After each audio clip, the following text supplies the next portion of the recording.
Môre aan julle almal, dit is Vrydag die 20ste Februarie en ja, ons is op pad Maart maand toe en die herfs is besig om ons so af te speel. Nou ja, vanmôre my voorreg om 'n bietjie met jou te praat en iets in my kop wat ek nou al 'n dag of twee het. Dan sit ek en dink aan Jesus en ek dink aan hoe hy gewerk het, hoe hy gepraat het, met wie het hy gepraat, wie was vir hom belangrik, wat was vir hom belangrik. En dit wat jy van hom gesien het, dis wat vir die Here in die hemel ook belangrik was, want Jesus het nie gekom om hierdie wêreld te oordeel nie, hy het gekom om die wêreld te red. Ek wil hê jy moet dit mooi verstaan, hè? Hy het gekom om die wêreld te red. Daarom is dit baie belangrik dat ek en jy vanmôre 'n bietjie moet praat oor ons groot mentor, ons rolmodel, Jesus Christus. Almal dra hierdie bandjies oor what would Jesus do. Nou kom ons kyk 'n bietjie wat het hy gedoen. Dit is in my kop vanmôre om te dink aan iemand, terwyl Jesus nou loop saam met sy volgelinge. Nou, hoekom het hy volgelinge gehad? Volgelinge beteken, hulle het agter hom aangeloop, want hulle was nuuskierig, hulle het wonderwerke gesien. Kan jy dink, hier's iemand in Pretoria, en daar waar hy loop, word blindes genees, en siekes kan opstaan, en verlamdes kan weer aangaan, en dowes kan hoor. Ek bedoel, die hele wêreld sal Pretoria toe kom, want almal ken iemand wat siek is. So ek dink nie jy gaan hier nou toe kom omdat jy nuuskierig is nie, jy gaan kom omdat jy wil sien wat gebeur. Ek bedoel, kan jy dink iemand wat nie kan sien nie, kan net sien.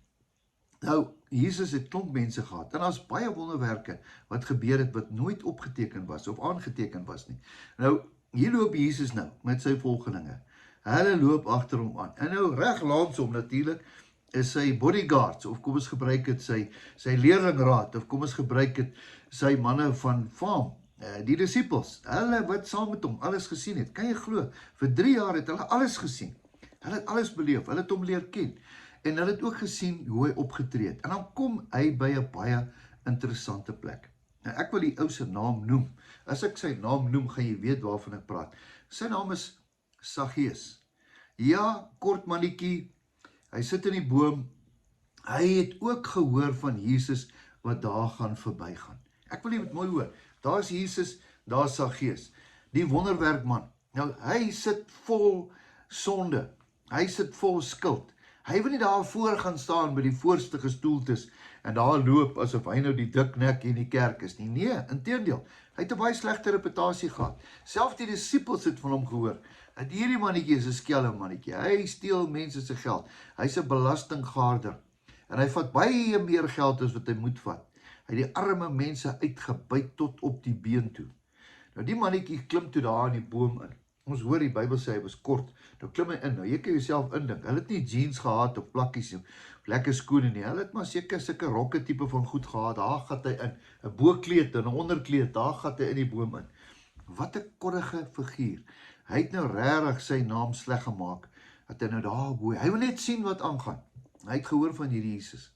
Hy is so bang eintlik om naby daai Jesus te kom, want as Jesus hom gaan sien, dan gaan hy soos met 'n ekstra oë deur hom kyk, en hy gaan al sy sondes gaan hy sien. So hy was eintlik half in die moeilikheid. Hy wil net van 'n afstand kyk. En dan kom Jesus, dis baie interessant. Ja, is die een plek, Saggeus sit in die boom, en dan kom Jesus, want daar's baie mense. En dan stop Jesus. En al die mense wonder nou, wat gaan nou aan?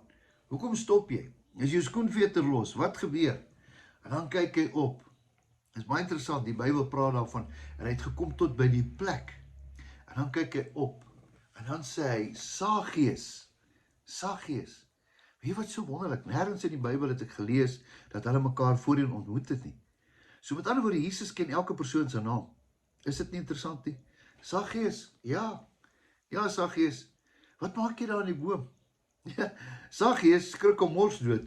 Here, ek bedoel, ken jy my naam? Ek is uitgevang, ek is in die moeilikheid. Vandag gaan ek in die tronk sit. Almal gaan my sien, want jy weet baie meer as almal. Jy ken al my sondes van die eerste dag af.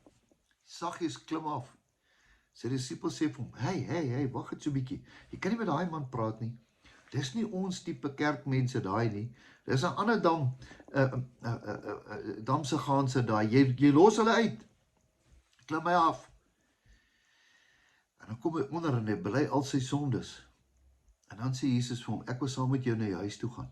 Dis 'n baie interessante ding. Nou al daai 5000 mense of 3000 of ek weet nie hoeveel nie, moet net daar wag.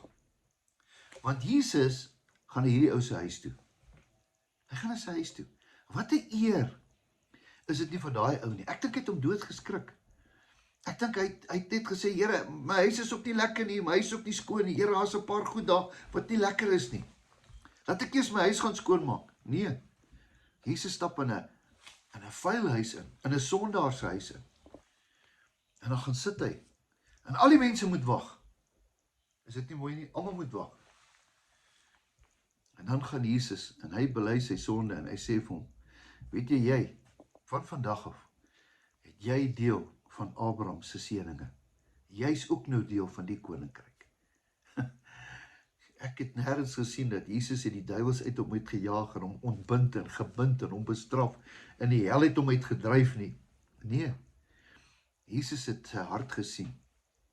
Jesus het gesien wat anders nie gesien het nie. En ek wil vandag vir jou sê, die Here kyk vir jou baie dieper as wat mense jou oordeel oor jou sondes. En hulle wat die meeste sonde is, hulle moet maar die eerste klippe gooi, hulle wat sonder sonde is. As môre Jesus na jou kyk, kyk hy na jou gebrokenheid, jou opregtheid. Die beste ding wat jy net kan doen en sê, Here, hier is ek klim in die boom uit vandag. Here, ek wil U van nader leer ken.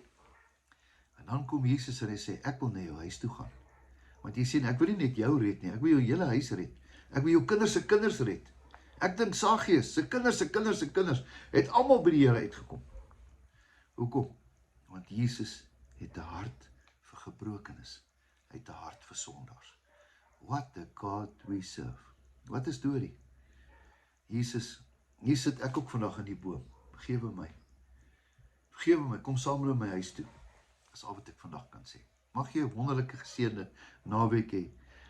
En daai Jesus van wie ek gepraat het, dieselfde Jesus van Saggeus, is ook baie lief vir jou. Onthou dit. En onthou, jou beste lê voor. Kom ons bid saam. Here, baie dankie dat ons kan leer uit hierdie boodskap uit. Dankie Here, dat U is nie 'n aannemer van persoon nie. Here, ek kan U nie beïndruk deur al die goetertjies wat ek vir U doen nie. Ek kan U net beïndruk deur die opregtheid van my hart. Vergewe al my sondes, Here. Dankie dat U gesterf het daarvoor in die kruis. Ek loof en prys U naam. Amen. Wonderlike, geseënde, geesvervulde naweek bid ek vir jou. Totsiens, tot 'n volgende keer.